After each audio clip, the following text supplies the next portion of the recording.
Imagine a situation where there simply aren't enough critical medical treatments or technologies for everyone who needs them. How do we make those incredibly difficult decisions about who receives care and who might not? It is a challenging scenario that demands careful thought and clear principles. Ethically distributing scarce medical resources primarily involves applying established bioethical principles to guide extremely difficult allocation decisions. The core idea is to ensure fairness and minimize harm when demand outweighs supply in healthcare.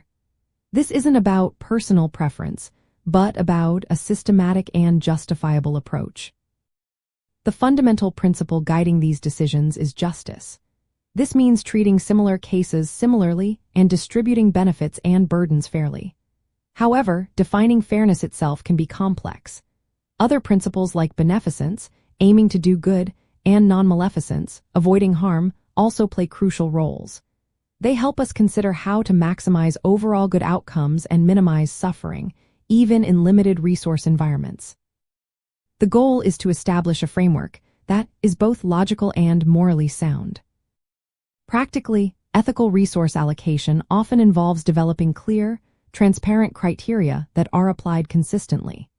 These criteria can include things like the likelihood of benefit from the intervention, the urgency of the patient's condition, and the overall medical need. Some systems might also consider a lottery for equally matched patients or prioritize those who contribute most to society, though this last point is highly debated due to its ethical complexities. The process usually involves a multidisciplinary committee, not just one individual, to ensure a balanced perspective. When discussing these strategies, you might hear terms like utilitarianism, which aims for the greatest good for the greatest number, or egalitarianism, which emphasizes equal access.